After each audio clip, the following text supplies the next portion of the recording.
Boa noite, Ricardo. Olá, boa noite. Qual será a explicação para esta descida? É ligeira, mas ainda assim é um facto.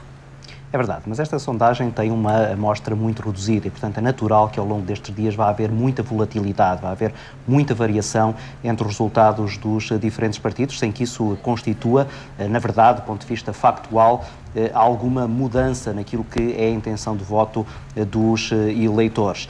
Quando juntamos todas as sondagens que são conhecidas, percebe-se, ao nível do topo, que há praticamente um empate, isto é, que há resultados muito próximos entre a coligação e o Partido Socialista, e percebe-se um outro aspecto, que é que o Partido Socialista tem tido tendência para cair nessas sondagens, a coligação tem tido tendência para subir.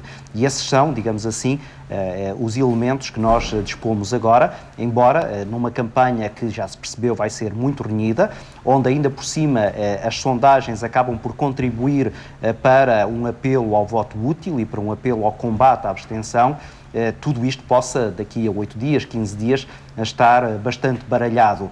Mais abaixo, aquilo que se percebe é que a CDU, que tem tradicionalmente um eleitorado muito fiel, ficará com esse eleitorado reservado. Aquilo que falta saber é o que é que irá acima desse eleitorado. E isso vai disputar basicamente com duas forças políticas. Em primeiro lugar, e mais diretamente, com o Bloco de Esquerda, isto é, falta saber o que é que o Bloco de Esquerda, com uma campanha muito aguerrida de Catarina Martins, vai conseguir de recuperação, tendo em conta que ainda há alguns meses essas mesmas sondagens indicavam que o Bloco de Esquerda estava praticamente morto. E depois, a um outro nível, um embate com o Partido Socialista. E daí a preocupação de António Costa de apelar ao voto útil, na medida em que a CDU pode, perante algum voto de desconforto perante aquilo que é a performance de António Costa e, como o Luís há pouco dizia, alguma coisa não está bem na máquina do Partido Socialista, não está a conseguir justamente, Ricardo, o que é que não está bem? Pegando justamente nessa ideia também aqui avançada pelo Luís, que António Costa, o que é que está a falhar nesta estratégia do PS? Eu apontaria Há aqui mais mérito da coligação ou de mérito do PS? Há mérito da coligação, mas há outra, eu diria que há três razões. Uma, tu já falaste, eu acho que há, da parte da coligação, um trabalho muito eficaz de combate eleitoral, isto é, praticamente não têm cometido erros, tirando a má performance de Pedro Passos Coelho no debate televisivo, praticamente não encontramos uma única falha na estratégia de campanha da coligação. Estão muito unidos, não há a menor divergência entre as palavras de Paulo Portas e de Pedro Passos Coelho, não há vozes dissonantes, aquilo que geralmente acontece, que é aparecer alguém de um ou do outro partido a lançar uma farpa para dentro da campanha, nada disso tem acontecido e, portanto, há aqui um grau de eficácia muito grande. Do lado do Partido Socialista, há, quanto a mim, dois fatores. O primeiro prende-se com aquilo que foi uma expectativa excessiva criada à volta da figura de António Costa. Criou-se a ideia de que António José Seguro não tinha carisma, não era capaz de arrastar o eleitorado e de que António Costa seria o salvador do Partido Socialista, e criou-se à volta dele uma expectativa que depois se foi gorando. António Costa não é um super político, é apenas um político que tem as suas ideias e que não pode fazer mais do que isso. E, portanto, como havia expectativas muito altas, depois houve uma espécie de descompressão relativamente a essas expectativas. Em segundo lugar, houve um arranque muito fraco da campanha do Partido Socialista. Foi toda aquela atrapalhada dos cartazes de campanha, foi depois também alguma falta de eficácia a passar as mensagens essenciais e, sobretudo, terem sido apanhados desprevenidos, de surpresa, perante aquilo que foi um Pedro Passos Coelho e Paulo Portas muito aguerridos. Eles estariam certamente à espera que, nesta altura, a coligação, depois de 4 anos muito duros de governação, estivesse basicamente a tentar sobreviver. Ricardo, que estratégia é esta de António Costa? Há aqui um corte, ou a pretensão de um corte radical com a austeridade e com a política da coligação. É arriscada? Que risco tem esta declaração de António Costa?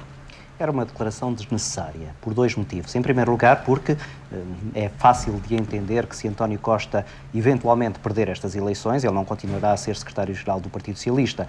Há núcleos de oposição interna, nomeadamente dos chamados seguristas, que imediatamente pedirão a cabeça de António Costa na própria noite das eleições, se eventualmente o Partido Socialista não for o partido mais votado ou aquele que tiver o maior número de deputados. E, portanto, colocar aqui a questão sobre o que é que António Costa quer ou não quer fazer relativamente a um orçamento apresentado pela coligação de direita é, desse ponto de vista, inútil, na medida em que não será ele, enquanto secretário-geral do Partido Socialista, a tomar essa posição.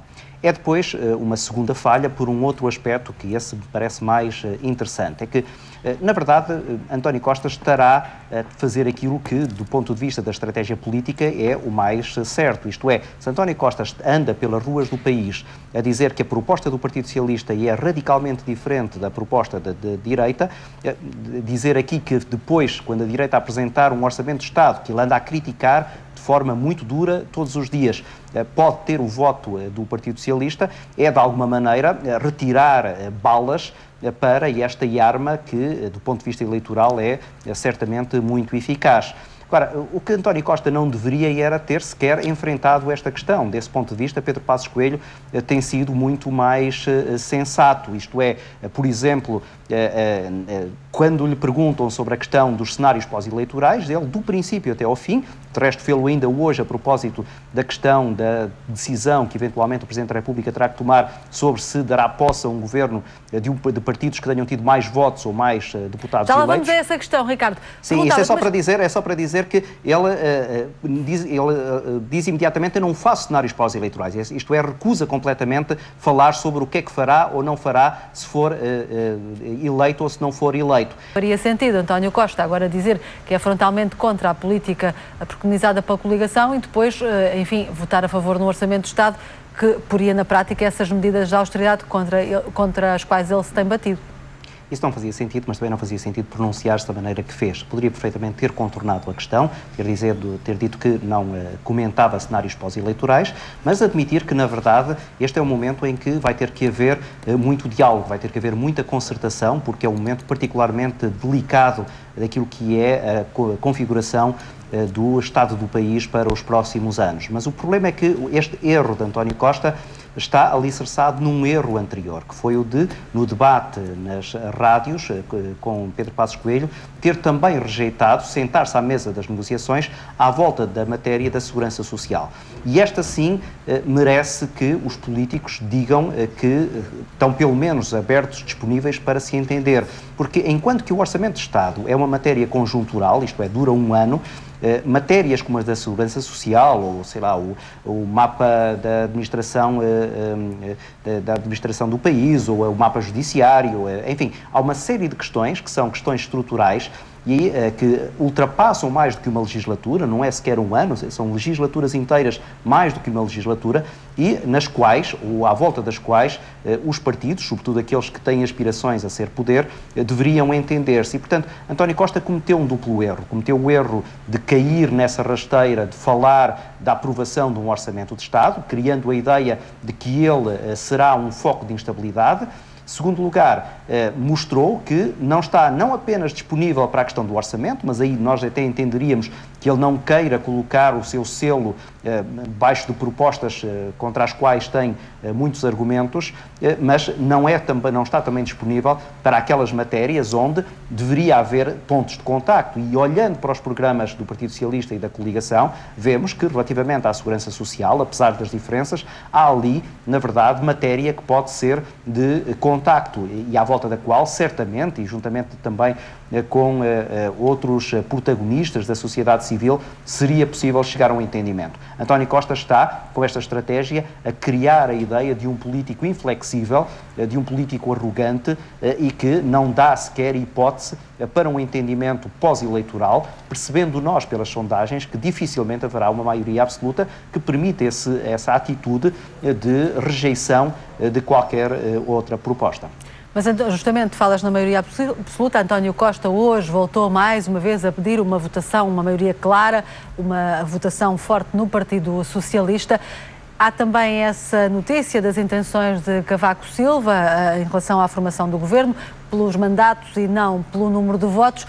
Ricardo, achas que agora que é conhecida essa eventual intenção de Cavaco Silva, isso pode ter alguma influência na cabeça dos eleitores? Pode mudar alguma coisa? Pode mudar muito em termos de suscitar o voto útil. Esta polémica sobre a quem é que Cavaco Silva dará posse ao partido que ganhou porque tem mais 1.000 ou 2.000 votos, ou dará posse ao partido que tenha mais 2 ou 3 deputados. Esta questão é uma questão que a própria Constituição deixa em aberto, e aí far-se-á uma leitura, e aquilo que a Constituição diz é que a leitura tem que ser uma leitura política e do Presidente da República, e esta conclusão que o Expresso hoje notava é uma conclusão a que se pode chegar pelo espírito das palavras de Cavaco Silva ao longo dos últimos meses. O Cavaco Silva tem repetido até à exaustão é que o próximo partido, aliás, o próximo governo, deve ter um forte apoio parlamentar, ou seja, Cavaco Silva está a depositar na Assembleia da República aquilo que será a base de sustentação da governabilidade. Por 2 aspectos. Em primeiro lugar, ele sabe que é um presidente de saída, ele não tem sequer poderes para dissolver a Assembleia da República. O presidente que vier a seguir só pode dissolver a Assembleia da República 3 meses depois e, portanto, a Assembleia da República, ao longo dos próximos meses, vai ser o centro fulcral da atividade política em Portugal. E, portanto, aquilo que Cavaco Silva tem dito é que o próximo governo tem que ter uma base de apoio parlamentar muito sólida. Portanto, está a remeter para o Parlamento aquilo que é a sustentação desse governo. E, portanto, não me espantaria nada que, se acontecesse esse cenário que algumas sondagens indicam, por exemplo, o Partido Socialista ganhar em votos, mas a coligação ter mais deputados, que Cavaco Silva, sem hesitação, pedirá a Pedro Passos Coelho para formar governo. Depois, a partir daí, certamente vão criar-se inúmeros problemas, porque imediatamente o eleitorado que deu a maioria ao Partido Socialista vai sentir-se frustrado e isso vai criar instabilidade que, na minha perspectiva, conduzirá a eleições antecipadas. Mas, para voltar à tua questão, a verdade é que isto, neste momento, está a criar nas pessoas uma pressão para o voto útil. Isto é vantajoso para o Partido Socialista e para a coligação. É desvantajoso para todos os outros partidos. Dizias que aqui há uma pressão para o voto útil, uma pressão. Essa pressão será mais benéfica para PS ou para a coligação? Vai depender muito da eficácia, da habilidade que um lado e outro tiverem para o apelo a esse voto útil. Em termos teóricos, eu diria que quem tem mais possibilidade de agarrar esse voto útil é o Partido Socialista. Porquê? Porque é o Partido Socialista que tem, digamos assim, alternativas próximas do ponto de vista programático. Basta ter estado atento aos debates de António Costa com Catarina Martins ou com Jerónimo de Sousa, em particular até com Jerónimo de Sousa, para se perceber que havia ali muita similitude em termos programáticos.